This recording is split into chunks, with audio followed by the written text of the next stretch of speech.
Bardin-Naga, merci d'être venu. On est très heureux de vous recevoir dans le cadre de l'Université catholique de Lille et l'Institut international de prospective sur les écosystèmes innovants.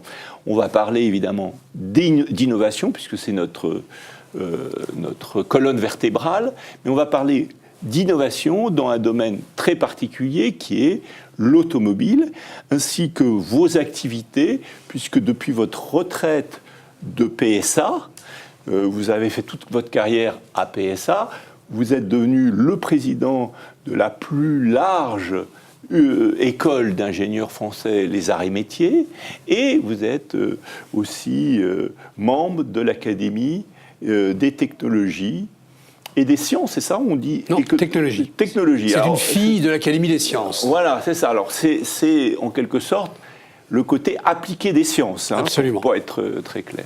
Et d'ailleurs, c'est très cohérent avec votre carrière, puisque après les arts et métiers, vous rentrez dans l'application très concrète dans ce secteur qui est la mobilité. Alors, on va d'abord peut-être faire un petit tour sur votre carrière. Vous commencez comment? Vous faites les arts et métiers, et oui, à ce moment-là, vous rentrez chez PSA directement. Pas tout à fait. Je suis rentré dans l'aéronautique d'abord. Chef d'équipe en triplage à Marignane, Sud Aviation à l'époque, maintenant Eurocopter.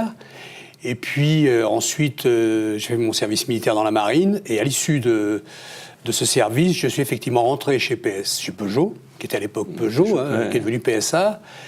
Et j'y suis resté 42 ans. 42 ans à PSA. Donc PSA, peut-être déjà, c'est quoi PSA? C'est le plus grand constructeur d'automobiles français. Ou par rapport à Renault, comment vous le positionnez?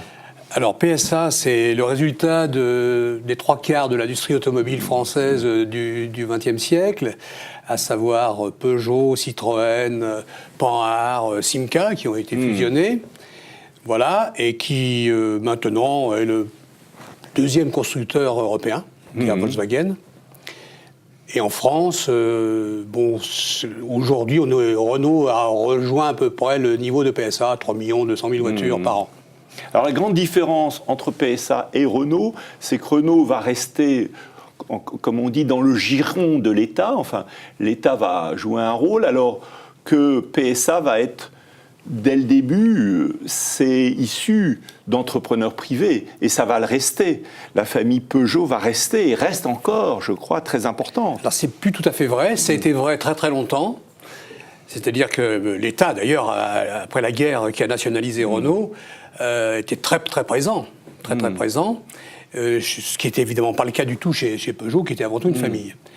Et depuis peu, l'État... La Chine rentre. Voilà, la Chine rentre. Renault est à 20 et quelques % détenu par l'État, qui vient de monter un petit peu d'ailleurs dans le capital. Mais Renault est surtout détenteur de Nissan. Oui. Et par contre, chez Peugeot, la famille a beaucoup perdu après la crise. En 2009. En 2009, où la famille avait combien avant 2009? La famille avait à peu près 30%, et maintenant elle a 14%.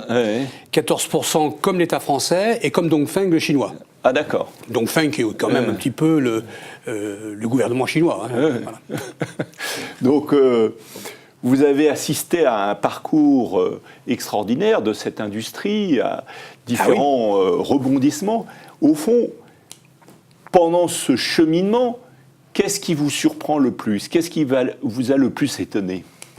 Alors moi, quand je suis rentré chez Peugeot, on faisait 300 000 voitures par an. On n'arrivait pas à produire toutes les voitures qui étaient demandées.